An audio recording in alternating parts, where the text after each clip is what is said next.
Assalamualaikum warahmatullahi wabarakatuh. Perkenalkan, nama saya Fifan Medina Dinda. Saya mahasiswa dari Universitas Negeri Padang, program studi Manajemen Perhotelan, jurusan Pariwisata, Fakultas Pariwisata dan Perhotelan. Pertama-tama, saya ingin berterima kasih kepada dosen saya, yaitu Ibu Yuliana, selaku dosen metodologi penelitian saya, yang telah membimbing saya untuk menyelesaikan proposal penelitian saya, dan juga memberikan kesempatan untuk saya mempresentasikan hasil proposal penelitian tersebut. Nah, langsung saja, di sini saya tertarik untuk menarik judul proposal penelitian saya, yaitu pengaruh pengelolaan makanan terhadap kualitas makanan di Hotel Grand Suka Pekanbaru. Agenda yang akan saya bahas yang pertama yaitu bab 1 pendahuluan, bab 2 tinjauan pustaka, dan bab 3 metode penelitian. Pada bab 1 yang akan saya bahas yang pertama yaitu latar belakang, yang kedua identifikasi masalah, yang ketiga batasan masalah, yang keempat rumusan masalah, yang kelima tujuan penelitian, dan yang keenam adalah manfaat penelitian. Nah, pada latar belakangnya yaitu hotel adalah salah satu akomodasi yang mendukung berkembangnya dan berjalannya kegiatan pariwisata di Indonesia.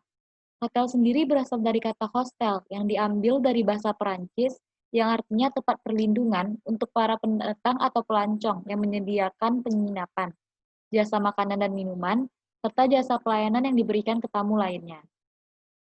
Nah, pengertian hotel menurut SK Menteri Pariwisata, Pos, dan Telekomunikasi dalam Sulastiono tahun 2011 halaman 6 yaitu, hotel adalah salah satu suatu jenis akomodasi yang mempergunakan sebagian atau seluruh bangunan untuk menyediakan jasa penginapan, makanan dan minuman, serta jasa penunjang lainnya bagi umum yang dikelola secara komersial. Nah, sebagai penyedia jasa makanan dan minuman, tentunya kualitas dari makanan dan minuman di hotel tersebut harus terjaga dan terjamin agar tamu merasa puas dengan layanan makanan dan minuman yang ada di hotel tersebut. Nah, untuk mengolah makanan dan minuman tersebut, ada suatu departemen yang mengatur di sebuah hotel, yaitu disebut dengan Food and Beverage Product Department, atau lebih dikenal dengan kitchen atau dapur. Nah, dapur merupakan tempat di mana terdapat segala aktivitas yang berhubungan dengan produk yang akan dijual. Dalam bukunya yang berjudul Ilmu Perhotelan dan Restoran, Arif Abade Rahman, tahun 2005, halaman 113, memaparkan bahwa dapur memiliki pengertian suatu tempat atau ruangan yang memproduksi makanan dan memasak bahan-bahan makanan untuk keperluan hotel serta karyawan hotel keseluruhannya. Nah, tiap produk inilah yang nantinya akan dijual dan disajikan bagi para konsumen. Tiap makanan yang dijual harus memiliki kualitas yang baik. Kualitas yang didapat tidak hanya berasal dari citra rasa yang enak, namun juga harus diperhatikan dari segi nutrisi, kesehatan, serta kebersihan produk makanan yang dijual tersebut. Nah, untuk menghasilkan makanan yang berkualitas, tentu perlu diperhatikan bagaimana proses dalam pengelolaan makanan tersebut. Yang pertama yang harus diperhatikan yaitu penyimpanan bahan makanannya. Tujuan dari penyimpanan bahan makanan ini adalah untuk memastikan kecukupan atau ketersediaan makanan dan meminimalkan kerugian akibat terjadinya pencurian ataupun pembusukan dari makanan tersebut. Yang kedua, pengolahan bahan makanan. Dalam mengolah makanan sangat penting untuk menjaga kebersihan dari makanan tersebut. Apakah makanan tersebut layak dikonsumsi atau tidaknya untuk tamu atau pelanggan dari hotel tersebut. Yang ketiga, penyajian bahan makanan. Cara penyajian makanan merupakan proses akhir dari kegiatan produksi makanan, yaitu di mana pada tahap ini makanan yang sudah diolah dan siap dikonsumsi akan disajikan sedemikian rupa sesuai dengan penyajian yang sesuai dengan standar yang sudah ditentukan atau seharusnya. Nah, berdasarkan observasi yang telah saya lakukan selama magang di bagian Kitchen Grand Suka Hotel Pekanbaru pada tanggal 2 Januari 2020 hingga 21 Maret 2020, saya menemukan masih adanya beberapa permasalahan yang terjadi di Kitchen Grand Suka Hotel Pekanbaru. Yang pertama yaitu penyimpanan bahan makanan pada chiller kitchen yang tidak diletakkan sesuai jenisnya sehingga menyebabkan bahan makanan tercampur dengan bahan makanan lainnya seperti adonan kue yang dicampur letaknya dengan daging-daging dan dapat menyebabkan adonan kue tersebut menjadi bau. Karena adonan kue yang sudah siap diolah dan mau dimasak itu dicampur dengan satu tempat di chiller kitchen itu dengan daging-daging dan ikan-ikan, sehingga aroma-aroma daging itu akan menyatu pada adonan kue tersebut dan itu mengganggu kualitas dari adonan kue tersebut. Yang kedua adalah masalah dalam penyimpanan bahan makanan lainnya, yaitu tidak menerapkan sistem FIFO, sehingga menyebabkan bahan lain sudah lama tidak terpakai dan bahan makanan membusuk. Di mana sistem FIFO ini adalah sistem first in first out, yaitu bahan makanan yang pertama masuk, bahan makanan tersebutlah yang harus diolah terlebih dahulu, harus digunakan terlebih dahulu, sehingga tidak adanya penumpukan bahan makanan dan menyebabkan pembusukan dan kerugian bagi hotel tersebut. Nah, berdasarkan permasalahan yang diuraikan tersebut, hasil pengamatan pendahuluan dan pengamatan atau observasi awal, saya menemukan masih kurangnya perhatian tentang hygiene dan sanitasi makanan serta hygiene personal saat mengolah makanan terhadap kualitas makanan. Sehingga saya tertarik melakukan penelitian mengenai pengaruh pengelolaan makanan terhadap kualitas makanan. Nah, beberapa identifikasi masalah yang saya kumpulkan yang pertama, A. Kualitas makanan yang kurang baik dapat mempengaruhi citra hotel. B. Sisa makanan, bahan makanan tidak segar karena dibiarkan di tempat terbuka saja setelah digunakan. C. Bahan makanan banyak yang membusuk karena tidak menerapkan sistem FIFO. D. Bahan makanan yang terkontaminasi dengan bahan makanan yang lainnya karena tidak disimpan sesuai pada tempatnya. E. Bahan makanan cepat membusuk karena disimpan tidak sesuai pada tempatnya. F. Komplain tamu terhadap hidangan yang disajikan tidak dalam keadaan hangat. G. Rasa dari makanan terganggu karena menggunakan peralatan tidak sesuai dengan yang telah ditentukan, seperti buah yang mengandung aroma bawang karena menggunakan pisau yang sama saat pengolahan. Nah, di sini saya juga menemukan beberapa permasalahan, yaitu seringnya terjadi komplain tamu terhadap buah yang disajikan di hotel tersebut untuk breakfast. Di mana buah tersebut beraroma bawang dan terasa cabai, yaitu karena karyawan kitchen tersebut saat pemotongan buah tersebut menggunakan pisau yang sama untuk mengolah bawang dan juga cabai, sehingga aroma bawang dan cabai tersebut menyangkut atau terkena ke buahan yang disajikan untuk breakfast, dan itu mengundang dan itu menimbulkan komplain dari tamu tersebut, di mana kualitas makanan yang kurang baik dapat mempengaruhi citra hotel tersebut dan itu merugikan untuk hotel. Nah, batasan masalah. Berdasarkan latar belakang dan identifikasi masalah di atas, batasan masalah ada pada pengelolaan makanan terhadap kualitas makanan ditinjau dari 3 aspek. Yang A, penyimpanan bahan makanan. Yang B, pengelolaan bahan makanan. Yang C, penyajian bahan makanan. Nah, rumusan masalahnya yaitu, berdasarkan latar belakang yang telah diuraikan sebelumnya, maka perumusan masalah yang ada ialah bagaimana pengelolaan makanan yang baik mempengaruhi kualitas suatu makanan. Tujuan penelitian. Tujuan penelitiannya ada 2. Yang pertama ada tujuan umum, yaitu tujuan umum dari penelitian ini adalah untuk mengetahui sejauh mana pelayanan mengenai pengaruh pengelolaan makanan terhadap kualitas makanan di Hotel Grand Suka Pekanbaru.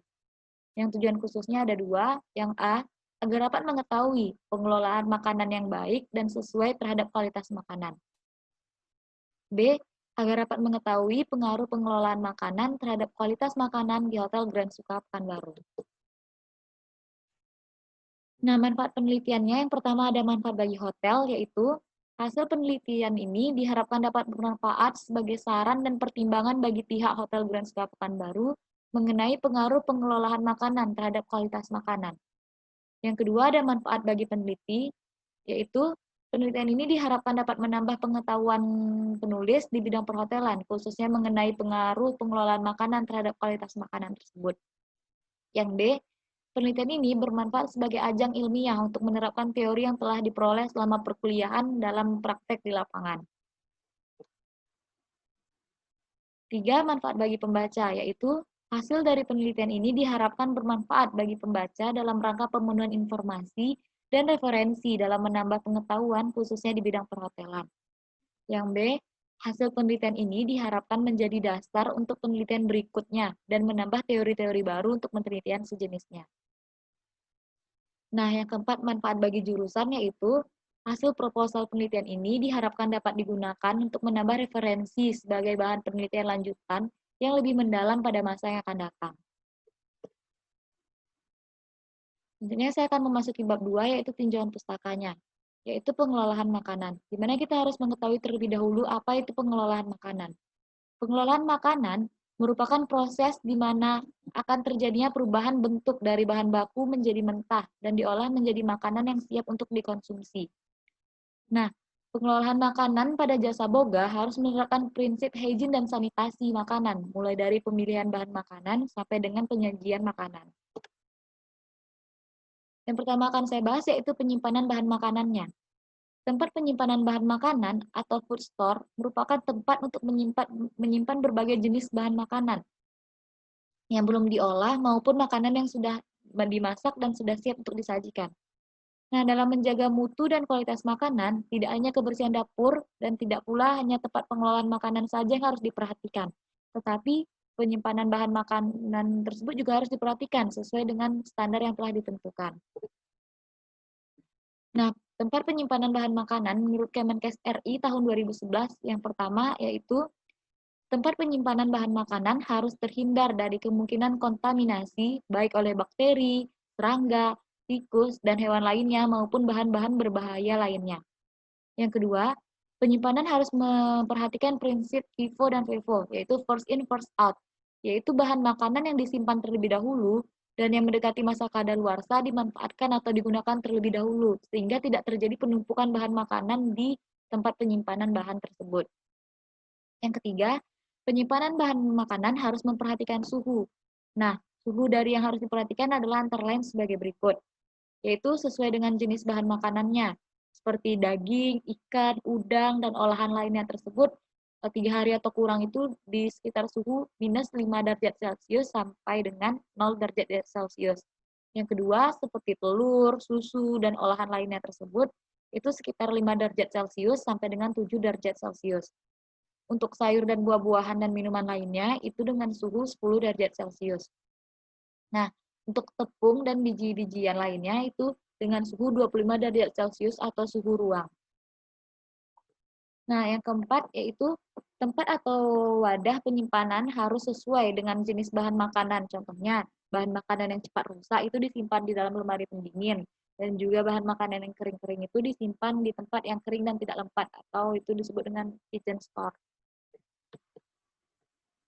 Nah, yang kelima, tidak menempel pada langit-langit, dinding, dan lantai dengan ketentuan yang telah ditetapkan.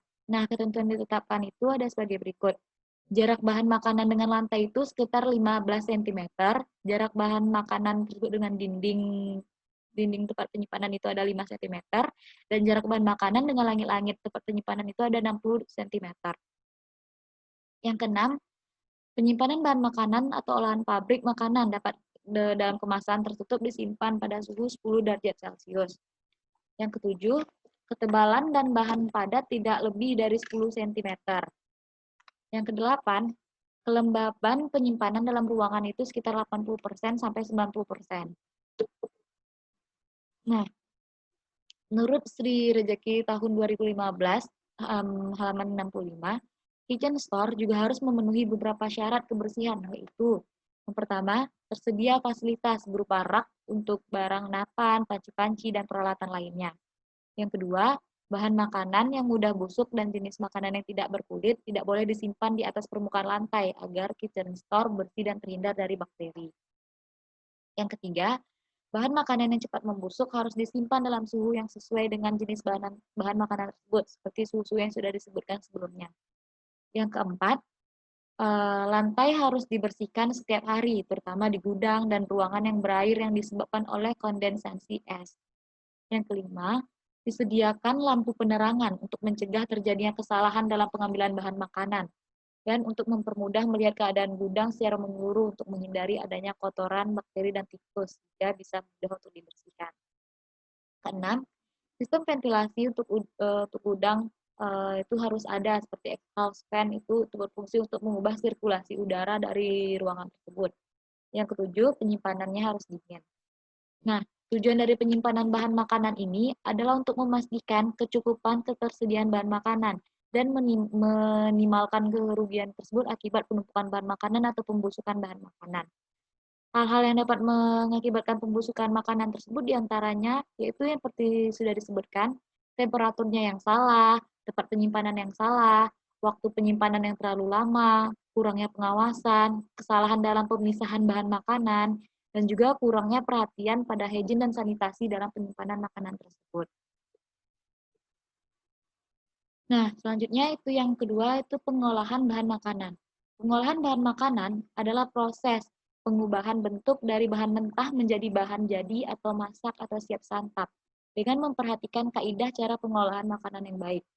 Nah, berikut adalah kaidah pengolahan cara makanan yang baik menurut Kemenkes RI tahun 2011, yaitu yang pertama ada tempat pengolahan makanan atau dapur harus memenuhi persyaratan teknis, hygiene, dan sanitasi untuk mencegah risiko pencemaran terhadap makanan dan mencegah masuknya lalat, kecoa, tikus, dan lain sebagainya.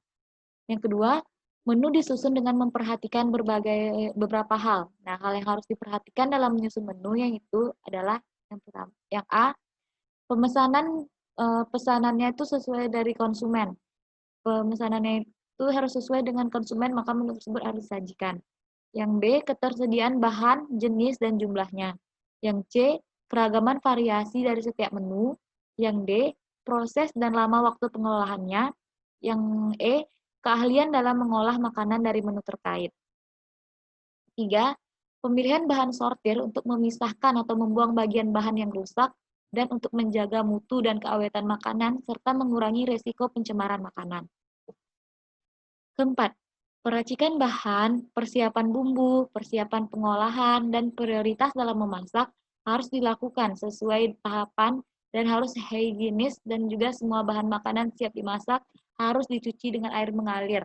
Nah, fungsinya tersebut dicuci dengan air mengalir tersebut agar bahan-bahan berbahaya atau bakteri-bakteri yang nyangkut di bahan makanan tersebut terbuang dengan dicuci dengan air mengalir tersebut. Yang kelima, peralatan yang kontak dengan makanan dan wadah penyimpanan makanan. Nah, peralatannya ini tuh seperti peralatan yang harus terbuat dari bahan khususnya yang tidak berkarat atau yang tahan asam dan basa, sehingga terbebas dari racun-racun dan bakteri lainnya. Dan juga wadah penyimpanan makanan tersebut harus digunakan yang tertutup, yang dapat menghindari kontaminasi dari luar ke makanan tersebut.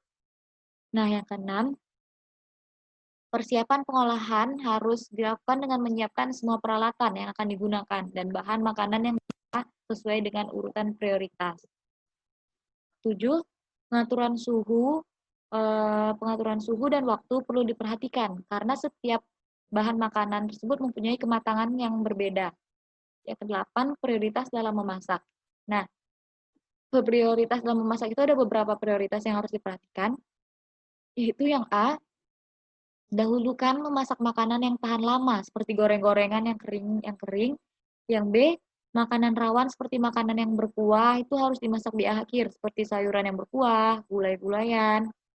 Yang C, simpan bahan makanan yang belum waktunya dimasak pada kulkas dan lemari es untuk menjaga ketahanan dari bahan makanan tersebut. Yang keempat, simpan makanan jadi atau masak belum waktunya dihidangkan dalam keadaan panas. Yang kelima, perhatikan uap makanan jangan sampai masuk ke dalam makanan karena akan menyebabkan kontaminasi ulang. 6. Tidak menjamah makanan dengan tangan tetapi harus menggunakan alat penjepit atau sendok khusus. Yang ketujuh, mencicipi makanan menggunakan sendok khusus yang harus selalu dicuci dan terjamin bersihnya sehingga tidak akan mengkontaminasikan makanan tersebut. Yang kesembilan, hygiene penanganan makanan. Nah, hygiene penanganan makanan tersebut ada dua, yaitu pertama, memperlakukan makanan secara hati-hati dan seksama sesuai dengan prinsip hygiene dan sanitasi makanan yang telah ditentukan. Yang kedua, menetapkan makanan dalam wadah tertutup dan menghindari penempatan makanan terbuka dengan tumpang tindih karena akan mengotori makanan dalam wadah tersebut. Nah, selanjutnya adalah penyajian makanan. Penyajian makanan merupakan rangkaian akhir dari perjalanan makanan. Makanan yang disajikan adalah makanan yang siap santap. Makanan siap santap harus yang layak untuk dikonsumsi tersebut dapat dinyatakan bila mana telah diuji dengan uji organoleptik dan uji biologis serta uji laboratorium. Yang dimaksud dengan uji organoleptik tersebut adalah memeriksa makanan dengan cara meneliti dengan menggunakan 5 indera manusia, yaitu melihat penampilan makanan tersebut, meraba tekstur makanan dan keempukan makanan tersebut, mencium aroma makanan tersebut, mendengar bunyi dari makanan tersebut, misalnya telur atau bahan makanan lainnya, dan juga mencicipi rasa dari makanan tersebut. Nah, apabila secara organoleptik baik, maka makanan yang disajikan layak santap. Yang kedua, uji biologis, yaitu dengan memakan makanan secara sempurna, dan apabila dalam waktu 2 jam tidak terjadi tanda-tanda kesakitan, maka makanan tersebut dinyatakan aman untuk dikonsumsi. Yang ketiga, uji laboratorium. Dilakukan untuk mengetahui tingkat cemaran makanan, baik kimia maupun mikroba yang ada pada makanan tersebut. Nah, selanjutnya, prinsip penyajian menurut kumpulan modul kursus hygiene dan sanitasi makanan dan minuman. Menurut Menteri Kesehatan Republik Indonesia tahun 2012 terdiri dari A. Prinsip pemisahan wadah. Yang dimaksud dengan prinsip pemisahan wadah yaitu tiap jenis makanan ditempatkan dalam wadah yang terpisah, tertutup, agar tidak terjadi kontaminasi silang dan tidak dapat memperpanjang masa saji makanan sesuai dengan tingkat kerawanan makanan tersebut. Yang B, prinsip kadar air. Maksud dari prinsip kadar air ini yaitu makanan yang mengandung kadar air tinggi, misalnya makanan yang berkuah tersebut, baru dicampur atau dihidangkan pada saat menjelang untuk dihidangkan, untuk mencegah makanan tersebut cepat rusak. Yang C, prinsip edible part, yaitu semua yang disajikan adalah makanan yang dapat dimakan, bahan yang tidak dapat dimakan harus disingkirkan. Yang D, prinsip panas. Nah, prinsip panas ini adalah makanan yang harus disajikan panas diusahakan tetap dalam keadaan panas dengan memperhatikan suhu makanan. Nah, makanan tersebut bisa disajikan dengan alat yang tahan untuk menahan panas makanan tersebut. Sehingga saat disajikan makanan tersebut tetap hangat. Yang E, prinsip bersih. Prinsip bersih yaitu semua peralatan yang digunakan untuk mengolah makanan tersebut dan menyajikan makanan tersebut harus hygiene dan sanitasinya itu terjaga, yaitu harus higienis, utuh, tidak cacat, dan tidak rusak. Yang F, prinsip handling, yaitu setiap penanganan makanan maupun alat makanan tidak kontak langsung dengan anggota tubuh, terutama tangan dan juga bibir. Yang G, prinsip tepat penyajian, yaitu pelaksanaan penyajian makanan harus tepat, sesuai dengan seharusnya, yaitu tepat menu, tepat waktu, tepat tata hidang, tepat jumlah dan juga volume sesuai makanan tersebut. Next, kualitas makanan. Menurut Vere Salsabila dan Sunarti tahun 2018, kualitas makanan mencakup semua karakteristik keunggulan yang membuatnya diterima oleh pembeli makanan. Maka dapat disimpulkan bahwa kualitas makanan merupakan karakteristik dari makanan yang disajikan oleh perusahaan kepada pelanggan yang dapat dinilai dengan mengevaluasi beberapa dimensi kualitas makanan. Nah, menurut Kin et al. Tahun 2009 menyatakan kualitas produk pada bidang food and beverage itu memiliki 4 dimensi yang bersumber dari hasil penelitian yang telah dilakukan oleh Jones dan Howard tahun 1998 dan Kivela et al. Tahun 1999 dalam Wewijaya 2017, yaitu yang pertama ada freshness. Nah, yang dimaksud dari freshness ini itu adalah kesegaran dari makanannya. Bisa diartikan sebagai pernyataan segar dari makanan yang dihubungkan dengan tekstur, rasa, dan aroma dari makanan tersebut. Yang kedua, presentation, yaitu penyajian makanan, merupakan suatu cara untuk menyuguhkan makanan kepada konsumen untuk disantap secara keseluruhan dan berisikan komposisi yang telah diatur dan disesuaikan dengan permainan warna yang disusun secara menarik agar dapat menambah nafsu makan. Yang ketiga, ada well cooked, yaitu makanan yang akan dihidangkan atau disajikan kepada konsumen hendaknya dimasak atau diolah terlebih dahulu dengan baik dan higienis hingga aman untuk dikonsumsi oleh konsumen ataupun pelanggan. Yang keempat ada variety of food. Variety of food ini adalah keanekaragaman dari makanan tersebut, di mana pada restoran menggambarkan jumlah menu item yang berbeda yang ditawarkan restoran kepada pelanggan atau konsumen, sehingga ada beberapa menu yang ditawarkan kepada pelanggan dan pelanggan tersebut tertarik dengan banyaknya variasi menu tersebut dan bisa memilih menu mana yang mau dipesan oleh makanan tersebut. Selanjutnya yang akan saya bahas yaitu kerangka konseptual dari penelitian saya ini, yaitu kerangka konsep merupakan model konseptual yang berkaitan dengan bagaimana seorang peneliti menyusun teori atau menghubungkan secara logis beberapa faktor yang dianggap penting untuk masalah. Singkatnya, kerangka konsep membahas saling ketergantungan antara variabel yang dianggap perlu untuk melengkapi dinamika situasi atau hal yang sedang atau akan diteliti.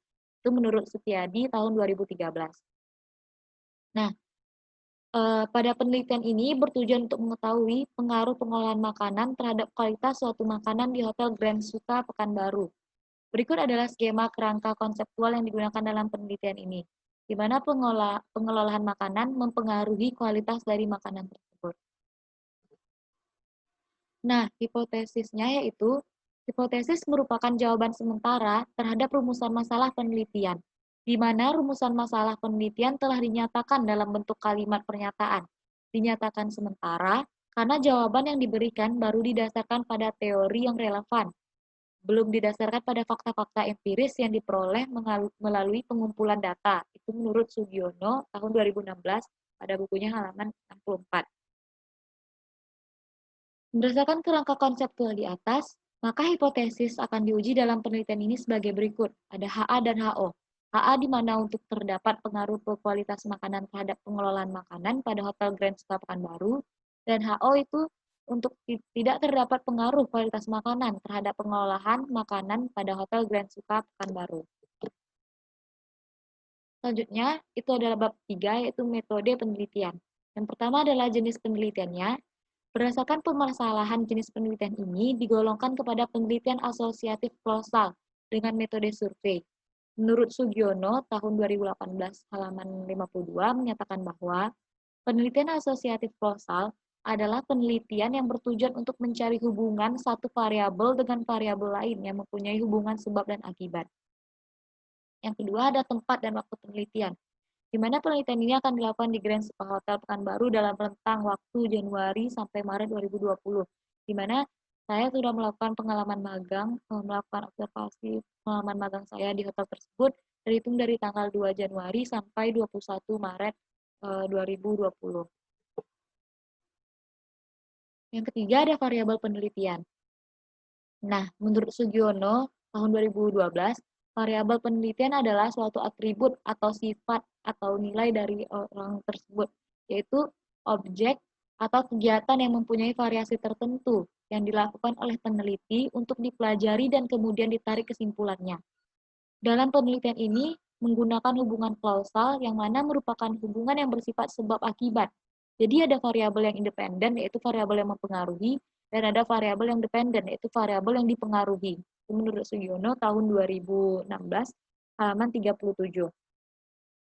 Nah, di sini dalam proses penelitian saya ini ada dua variabel, yaitu pengolahan makanan sebagai variabel independen itu sebagai variabel X, yaitu variabel yang mempengaruhi, dan yang kedua ada kualitas makanan sebagai variabel dependen atau variabel yang dipengaruhi, dilambangkan dengan Y.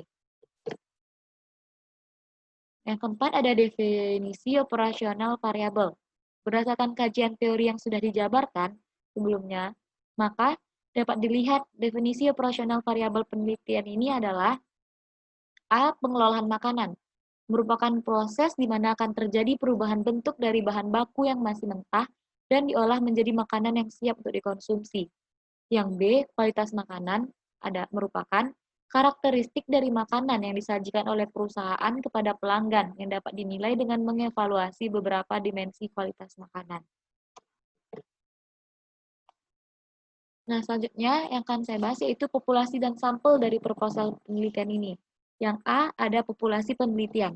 Menurut Sugiono, tahun 2016 pada bukunya halaman 86, populasi adalah wilayah generalisasi yang terdiri atas objek, subjek yang mempunyai kualitas dan karakteristik tertentu yang diterapkan oleh peneliti untuk dipelajari dan kemudian ditarik kesimpulannya. Jadi, populasi bukan hanya orang, tetapi juga objek dan benda-benda alam lainnya. Populasi juga bukan sekedar jumlah yang ada pada objek atau subjek yang dipelajari, tapi meliputi keseluruhan karakteristik sifat yang dimiliki oleh subjek atau objek tersebut, menurut Sugiono. Nah, dalam penelitian ini, yang menjadi populasi adalah karyawan di Departemen Food and Beverage Product Grand Suka Hotel Pekanbaru yang berjumlah 13 orang karyawan. Selanjutnya sampel penelitiannya. Menurut Sugiono, sampel adalah bagian dari jumlah yang karakteristiknya dimiliki oleh populasi tersebut. Teknik sampling yang pada proposal penelitian ini yaitu menggunakan teknik pengambilan sampel atau metode pengambilan sampel pada penelitian ini adalah dengan teknik non-probability sampling, di mana pengertian probability sampling tersebut adalah teknik pengambilan sampel yang tidak memberi peluang atau kesempatan yang sama bagi setiap unsur atau anggota populasi untuk dipilih menjadi sampel. Nah, adapun teknik pengambilan sampel pada penelitian ini adalah menggunakan sampling purpose, yaitu sampling purpose ini adalah teknik penentuan sampel dengan pertimbangan tertentu. Misalnya, akan melakukan penelitian terhadap kualitas makanan, maka sampelnya tersebut adalah orang-orang yang mengerti terhadap kualitas makanan tersebut. Nah, sehingga saya mengambil sampelnya itu pada penelitian ini adalah karyawan yang bertugas menghandle makanan di Kitchen Grand Suka Hotel Pekanbaru yang berjumlah 9 orang karyawan. Nah, ini adalah jumlah karyawan yang menghandle makanan di Kitchen Grand Suka Hotel Pekanbaru. Yang pertama ada senior chef de party-nya itu 1 orang, chef de party 1 orang, demi chef-nya 1 orang, demi chef pastry-nya 1 orang, first cook-nya ada 2 orang, second cook-nya ada 3 orang. Sehingga total yang menghandle makanan di Kitchen Grand Suka Pekanbaru tersebut ada 9 orang. Selanjutnya jenis data dan teknik pengumpulan data. Pertama itu jenis datanya ada 2, ada data primer dan juga data sekunder. Nah, data primer menurut Sugiono tahun 2016. Data primer ini adalah sumber data yang langsung memberikan data kepada pengumpulan data. Data primer tersebut adalah data tentang pengelolaan makanan di Kitchen Grand Suka Hotel oleh karyawan hotel tersebut, oleh karyawan kitchen tersebut langsung. Yang B ada data sekunder. Menurut Sugiono, data sekunder adalah sumber data yang tidak langsung memberikan data kepada pengumpul datanya.